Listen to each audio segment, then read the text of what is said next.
La noche en que pagaron el rescate, la familia creyó que la pesadilla había terminado. Entregaron cada peso. No discutieron, no negociaron, no pidieron pruebas de vida, solo obedecieron. Los secuestradores prometieron que en un par de horas volverían a verlo con vida. Nadie imaginaba que aquella promesa era solo una mentira más. 7 días después, el silencio terminó de la peor manera. El cuerpo de Eric Garza apareció abandonado en un terreno baldío de Nuevo León. Tenía un disparo en la cabeza. El dinero había desaparecido. La esperanza también. Pero esta no es solamente la historia de un secuestro. Es la historia de una banda que parecía invencible y que, poco a poco, fue siendo destruida por tragedias que nadie habría podido imaginar. Porque Eric Garza no era un músico cualquiera. Era uno de los 4 hombres que, con más sueños que dinero, fundaron Bronco, el grupo que conquistó México con canciones que todavía hoy hacen bailar a millones de personas. Sin embargo, detrás de aquellos escenarios repletos, de los discos de oro y de los aplausos interminables, existía otra historia. Una historia que casi nadie vio. Una historia donde la fama no trajo paz, sino pérdidas. Donde un fundador fue ejecutado aún después de pagar su rescate. Donde otro murió lentamente por una enfermedad provocada, según se ha contado, por una transfusión de sangre contaminada recibida años antes durante una cirugía. Donde un grupo perdió el derecho de usar el nombre que había construido con décadas de esfuerzo. Y donde un compadre terminó señalando públicamente como ladrón al hombre con quien había compartido más de 30 años de escenario. Al final, las canciones sobrevivieron. Pero la promesa de uno para todos y todos para uno quedó enterrada junto con quienes ya no regresaron. Y para entender cómo uno de los grupos más queridos de la música regional mexicana terminó convertido en una historia de muerte, traición y cicatrices que jamás cerraron, primero tenemos que regresar al principio, cuando un niño cantaba solo entre las montañas de Durango, sin imaginar que algún día el mundo entero conocería su voz y también su dolor. Mucho antes de que el nombre Bronco hiciera vibrar estadios repletos y vendiera millones de discos, existía un niño al que nadie imaginaba convertido en leyenda. Su nombre era José Guadalupe Esparza. Nació el 12 de octubre de 1954 en Hermenegildo Galeana, Durango, un pequeño pueblo olvidado por el progreso.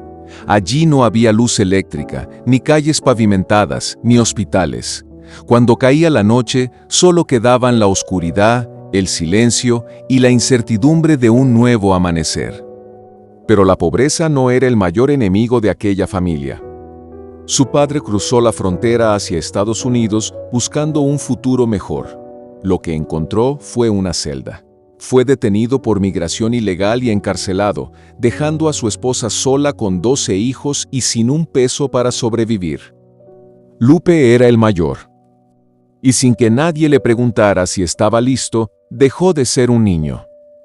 Mientras otros jugaban, él aprendió a cargar responsabilidades demasiado pesadas para su edad. Cuidaba animales durante largas jornadas bajo el sol, ayudaba en todo lo que podía y veía a su madre luchar cada día para que en la mesa nunca faltara un pedazo de comida. Fue precisamente en esa soledad donde nació algo extraordinario. Rodeado únicamente por el viento y el eco de las montañas, comenzó a cantar. No porque soñara con ser famoso, cantaba porque el silencio dolía demasiado, porque cuando levantaba la voz, por un instante parecía olvidar el hambre, el abandono y el miedo. Poco tiempo después, su familia emigró a Apodaca, Nuevo León, con la esperanza de comenzar de nuevo. Pero el destino todavía tenía preparadas nuevas heridas. Por sus raíces indígenas y el color de su piel, Lupe fue víctima de burlas, humillaciones y rechazo. Cada insulto parecía decirle que nunca sería suficiente. Sin saberlo, aquellas heridas alimentarían el deseo de demostrarle al mundo que sí pertenecía. Lo que nadie imaginaba era que aquel niño rechazado terminaría escribiendo algunas de las canciones más importantes de la música regional mexicana. y que muy pronto conocería a 3 jóvenes con los que haría una promesa que cambiaría sus vidas para siempre. Una promesa que el tiempo terminaría rompiendo de la forma más dolorosa. A finales de los años 70, 4 jóvenes compartían el mismo sueño, aunque ninguno tenía dinero, contactos ni un lugar asegurado en la industria musical. Solo tenían hambre de salir adelante. En 1979, José Guadalupe Esparza, Javier Villarreal, José Luis Choche Villarreal y Eric Garza decidieron formar un grupo en Apodaca, Nuevo León. No imaginaban que estaban escribiendo el primer capítulo de una de las historias más importantes de la música regional mexicana. El nombre nació casi por accidente. Lupe vio pasar un vehículo con la palabra Bronco escrita en la carrocería y algo hizo clic en su mente. Sonaba fuerte, sonaba libre, sonaba imposible de olvidar. Así nacieron los Broncos de Apodaca. Pero el camino hacia el éxito estuvo muy lejos de ser un cuento de hadas. Durante el día, Lupe trabajaba como albañil. Cargaba costales de cemento hasta dejarse las manos en carne viva. Bajo el sol soportaba el cansancio, y cuando cualquier otra persona habría elegido descansar, él corría a ensayar con sus compañeros. No había lujos. Había fiestas de pueblo donde apenas asistían unas cuantas personas, quinceañeras donde les regateaban el pago, presentaciones donde, en lugar de dinero, muchas veces recibían un plato de comida y la promesa de que la próxima vez sería mejor. Pero esa próxima vez parecía no llegar nunca. Aún así, ninguno pensó en rendirse. Una mañana, mientras caminaba rumbo a la obra, una melodía comenzó a sonar en la cabeza de Lupe. Buscó desesperadamente algo donde escribirla. No encontró una libreta, solo llevaba un boleto de camión arrugado en el bolsillo. Allí, con las manos todavía cubiertas de polvo y cemento, escribió los primeros versos de una canción inspirada en un hombre que siempre bailaba frente al escenario cuando nadie los conocía. Aquella canción se llamaría Sergio el Bailador. Lo que entonces parecía un simple pedazo de papel terminaría convirtiéndose en uno de los himnos más grandes de Bronco. Sin embargo, cuando el grupo empezaba a levantar el vuelo, el destino volvió a mover sus piezas. Uno de aquellos 4 amigos tomó una decisión que cambiaría para siempre la historia de Bronco, y muchos años después terminaría pagando por ella con su propia vida. Bronco ya no era aquel grupo desconocido que tocaba para unas cuantas personas. Después de años de sacrificios, el nombre empezaba a escucharse por todo el norte de México. Las radios comenzaban a programar sus canciones y los salones ya no alcanzaban para la cantidad de gente que quería verlos. Aquella noche, el Centro Social La Fama, en Santa Catarina, Nuevo León, debía convertirse en la confirmación de que el sueño finalmente estaba dando frutos. Pero terminó convirtiéndose en la primera gran tragedia de Bronco. El recinto tenía capacidad para unas 4,000 personas. Llegaron más de 9,000. Alguien decidió vender más boletos de los permitidos. Más boletos significaban más dinero.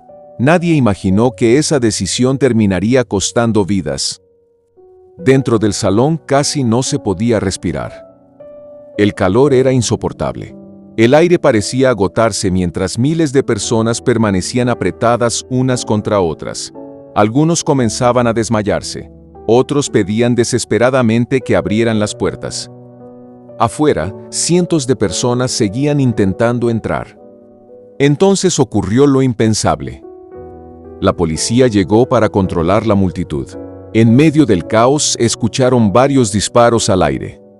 Pero quienes estaban dentro no sabían que eran disparos de advertencia. Solo escucharon detonaciones. Y el miedo hizo el resto.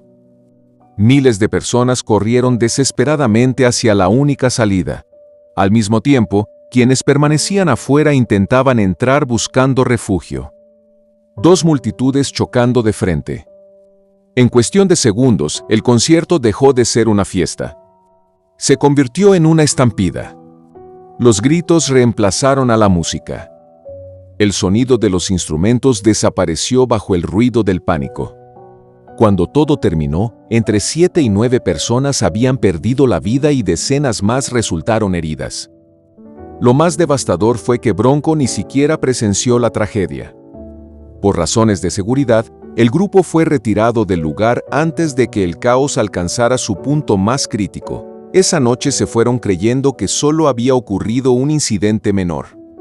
La verdad los alcanzó a la mañana siguiente. Los periódicos ocupaban sus primeras planas con fotografías del desastre.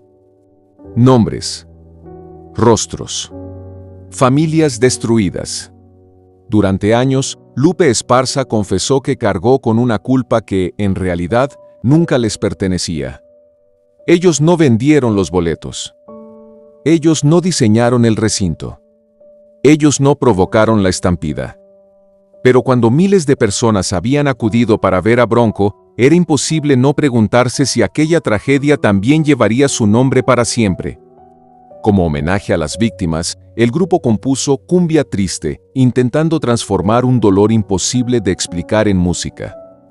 Sin embargo, mientras Bronco intentaba sanar aquella herida, otra decisión comenzaba a gestarse detrás de los escenarios. Una decisión silenciosa. Una exigencia de la industria. Y esa vez, el precio no sería la culpa. Sería obligar a Lupe Esparza a esconder el amor más importante de su vida. Después de la tragedia, cualquiera habría pensado que Bronco se derrumbaría. Pero ocurrió todo lo contrario. Como si el dolor hubiera alimentado su determinación, el grupo comenzó a conquistar escenarios cada vez más grandes. Canción tras canción, Bronco dejó de ser un fenómeno del norte para convertirse en el grupo grupero más importante de México. Que no quede huella, Libros tontos, Adoro, Con zapatos de tacón. Cada lanzamiento parecía destinado a convertirse en un éxito. Millones de discos vendidos, giras interminables y un público que no dejaba de crecer. Pero mientras el país celebraba a Bronco, Lupe Esparza vivía una batalla que casi nadie conocía. Su representante le hizo una petición que, según contaría años después, nunca debió aceptar. Debía ocultar que estaba casado.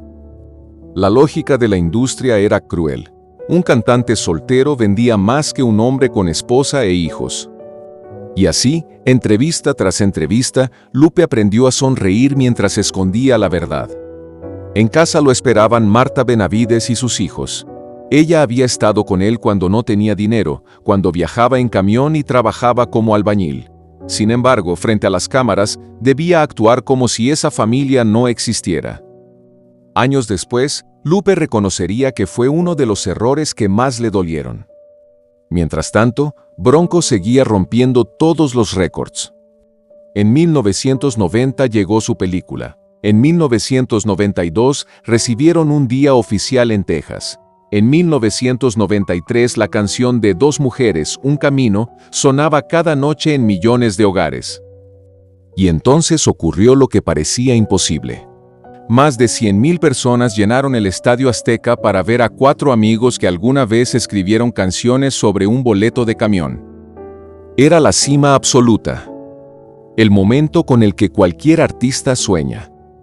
Lo que ninguno de ellos sabía era que, mientras el Azteca coreaba el nombre de Bronco, alguien ya había preparado la traición que estaba a punto de arrebatárselo todo, incluso el derecho de llamarse Bronco. El Estadio Azteca temblaba. Más de 100,000 personas cantaban al mismo tiempo el nombre de Bronco. Era el concierto más grande que un grupo de música regional mexicana había ofrecido hasta ese momento. Desde el escenario, parecía que nada podía detenerlos.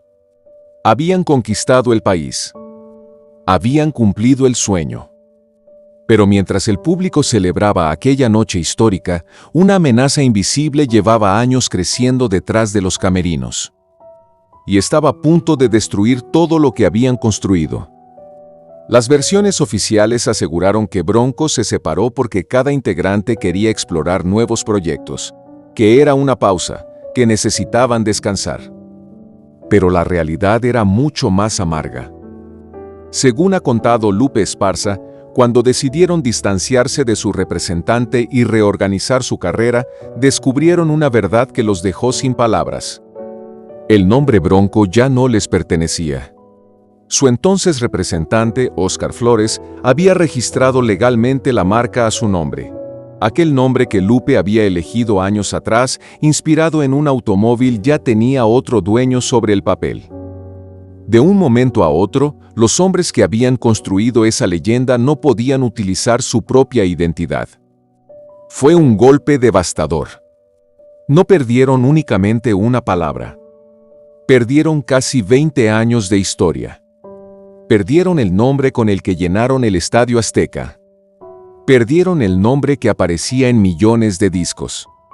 Perdieron el nombre que el público llevaba tatuado en la memoria.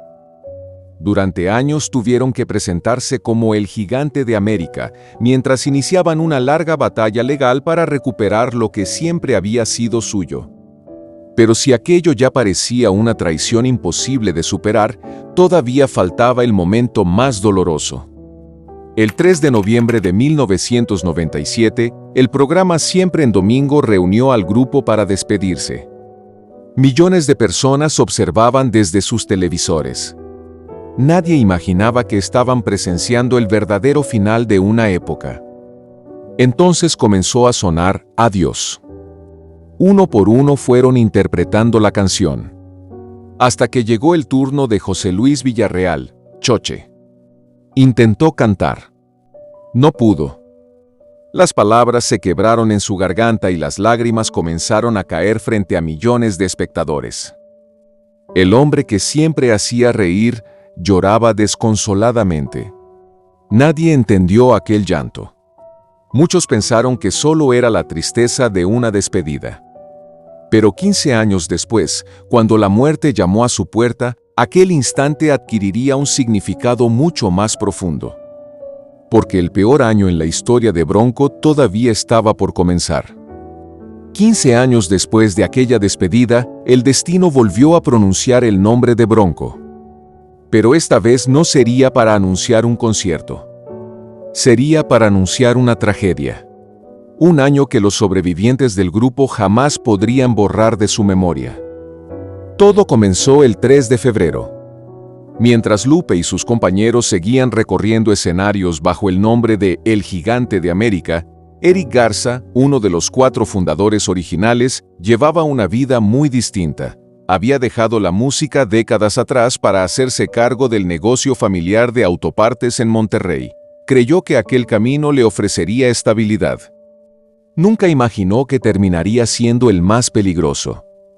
Ese día, hombres armados irrumpieron en su negocio y se lo llevaron por la fuerza. Horas después llegó la llamada. Había un rescate. La familia no discutió, no buscó negociar. Reunió el dinero y lo entregó exactamente como se lo ordenaron. Les prometieron que Eric regresaría en cuestión de horas. Nunca volvió. Durante 7 días solo hubo silencio. Hasta que el 12 de febrero, las autoridades encontraron su cuerpo abandonado en un terreno baldío de García, Nuevo León. Tenía un disparo en la cabeza. Habían pagado todo. Y aún así lo asesinaron. La noticia golpeó profundamente a quienes alguna vez compartieron escenario con él. El primer fundador de Bronco se había ido de la forma más cruel e injusta. Pero el destino todavía no había terminado. Apenas 7 meses después, otra llamada volvió a sacudir al grupo. José Luis Villarreal, Choche, había sido encontrado sin vida en el sillón de su casa. Tenía apenas 55 años. La causa oficial fue una insuficiencia cardíaca relacionada con complicaciones derivadas de una cirrosis hepática. Con el tiempo, su familia explicó que esa enfermedad no estuvo asociada al consumo de alcohol, sino que se habría originado tras una hepatitis contraída años antes, presuntamente a raíz de una transfusión de sangre recibida durante una cirugía de corazón abierto. La sangre que debía salvarle la vida terminó arrebatándosela lentamente. Entonces muchos recordaron aquella despedida en Siempre en Domingo. Aquellas lágrimas. Aquella voz quebrada. Aquel instante que parecía un simple adiós.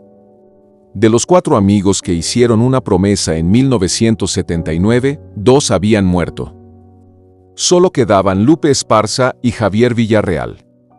Pero la herida más profunda todavía no llegaba. Porque la siguiente pérdida no vendría de la muerte. Vendría de alguien a quien Lupe consideraba parte de su propia familia. Después de perder a Eric, después de despedir a Choche, después de años peleando en los tribunales para recuperar el nombre de Bronco, cualquiera habría pensado que el grupo ya había pagado suficiente. Pero las heridas más profundas no siempre llegan desde afuera. A veces tienen el rostro de alguien a quien llamabas hermano. En 2017, después de una larga batalla legal, Bronco recuperó por fin el derecho a usar su propio nombre. Era una victoria que parecía cerrar una de las etapas más oscuras de su historia. Sin embargo, la tranquilidad duró muy poco. Ramiro Delgado llevaba más de 3 décadas junto a Lupe Esparza. Habían recorrido miles de kilómetros, compartido hoteles, escenarios y celebraciones familiares. Su relación iba mucho más allá de la música. Eran compadres. En la tradición mexicana, ese vínculo representa confianza absoluta. Es una promesa que muchas veces vale tanto como la sangre. Por eso nadie imaginó lo que estaba por ocurrir. En 2019, Ramiro dejó de formar parte de Bronco. Poco después, comenzaron a aparecer declaraciones públicas que sorprendieron a los seguidores del grupo. Ramiro aseguró sentirse desplazado y cuestionó el manejo económico de la agrupación. Incluso pidió revisar las cuentas y conocer con detalle cómo se distribuían los ingresos. Las diferencias terminaron llegando a los tribunales. Para Lupe, aquello fue mucho más que una demanda. Fue una traición. Años después, reconocería que las palabras de su compadre le dolieron más que cualquier problema económico. No era el dinero lo que lo rompía por dentro. Era escuchar que alguien a quien había considerado familia lo señalara públicamente como un hombre deshonesto. Según contó, lloró al escuchar esas acusaciones. No porque temiera perder bienes o contratos, sino porque sentía que estaban destruyendo el nombre que había intentado cuidar durante toda su vida. Los escenarios podían llenarse otra vez. Las canciones seguían sonando. El nombre Bronco había regresado. Pero la confianza, esa nunca volvió. Y mientras los periódicos hablaban de demandas, abogados y conflictos internos, Lupe comenzaba a comprender una verdad devastadora. El niño que un día temió quedarse solo estaba viendo cómo, uno por uno, todos terminaban alejándose. Y lo más triste era que aún faltaba enfrentar el silencio que dejan los recuerdos cuando ya no queda nadie con quien compartirlos. Con el paso de los años, los escenarios volvieron a llenarse. Las luces seguían encendiéndose. El público continuaba cantando Sergio el Bailador, Que no quede huella, y muchos otros éxitos como si el tiempo jamás hubiera pasado. Pero detrás del micrófono, la historia era muy distinta. De aquellos 4 jóvenes que un día prometieron permanecer unidos para siempre, ya no quedaba el grupo que conquistó México. Eric Garza había sido asesinado.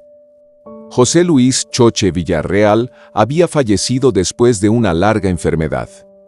Javier Villarreal decidió alejarse discretamente del grupo tras la muerte de su hermano. Y Ramiro Delgado, quien durante más de 30 años caminó junto a Lupe, terminó convertido en su adversario en los tribunales. Al final, solo quedó Lupe Esparza. En 2017 se estrenó una serie biográfica inspirada en la historia de Bronco. Miles de personas esperaban conocer los secretos detrás del grupo que marcó a toda una generación. Sin embargo, hubo alguien que nunca pudo verla. El propio Lupe. Él mismo confesó que leyó los guiones para autorizarlos y terminó llorando. Eso fue suficiente. No quiso sentarse frente al televisor para volver a revivir cada pérdida, cada decepción y cada despedida. Porque una cosa es recordar. Y otra muy distinta es volver a sentir. Con el tiempo, decidió refugiarse en una vida mucho más tranquila. Los caballos, el rancho y su familia comenzaron a ocupar el lugar que durante décadas perteneció a las giras interminables. A su lado seguía Marta, la mujer que permaneció firme cuando él no tenía dinero, cuando ocultó su matrimonio por exigencias de la industria y cuando el éxito parecía costar demasiado. Ella nunca se fue. Quizá por eso, entre tantas ausencias, terminó convirtiéndose en la presencia más importante de su vida. Pero había algo que seguía acompañando a Lupe cada vez que subía a un escenario. No eran únicamente los aplausos. Eran los recuerdos. Cada canción lo llevaba de regreso a un momento distinto, a un compañero que ya no estaba, a un sueño que poco a poco se había ido desmoronando. Y fue entonces cuando comprendió la ironía más dolorosa de toda su historia. El niño que más temía ser abandonado había logrado reunir a millones de personas alrededor de su música. Pero la vida terminó dejándolo prácticamente solo, sosteniendo un nombre que ya no pertenecía al grupo que alguna vez juró permanecer unido para siempre. Y esa sería la última verdad que Bronco tendría que enfrentar. Hay historias que terminan cuando cae el telón. La de Bronco no. Porque algunas historias siguen respirando, incluso después de haber perdido el alma. Hoy, millones de personas continúan cantando sus canciones en bodas, fiestas y reuniones familiares. Para el público son recuerdos felices. Son melodías que acompañaron una generación entera. Pero para Lupe Esparza, cada canción también puede ser un viaje hacia el pasado. Un pasado donde 4 amigos hicieron una promesa que parecía imposible de romper. Uno murió víctima de la violencia. Otro perdió la vida después de luchar durante años contra una enfermedad. Otro decidió marcharse en silencio. Y quien durante décadas fue su compadre, terminó enfrentándolo en los tribunales. A eso se suma la batalla para recuperar el nombre que ellos mismos habían convertido en leyenda. Un nombre que, durante años, no pudieron usar porque había sido registrado por otra persona. Quizá esa sea la verdadera tragedia de Bronco. No que el grupo desapareciera, sino que tuvo que sobrevivir viendo cómo cada uno de sus pilares se iba derrumbando. Lupe siguió adelante, como lo hizo cuando era un niño cuidando animales en las montañas de Durango. Como lo hizo cuando trabajaba de albañil para perseguir un sueño. Como lo hizo después de las pérdidas, de las demandas y de las decepciones. Porque, al final, la música fue lo único que nunca lo abandonó. Hoy, Bronco sigue subiendo a los escenarios y miles de personas continúan aplaudiendo con la misma emoción de siempre. Pero detrás de cada acorde existe una historia que muy pocos conocen. Una historia de sacrificio, de confianza, de errores, de pérdidas, y de un hombre que aprendió que el éxito puede llenar estadios, pero no siempre logra llenar los vacíos que dejan quienes ya no están. Tal vez por eso las canciones de Bronco siguen emocionando a tantas personas. Porque detrás de cada una hay algo más que música. Hay una vida entera marcada por la lucha, la lealtad y el dolor. Y quizá esa sea la mayor lección de esta historia. La fama puede comprar aplausos. El dinero puede comprar escenarios.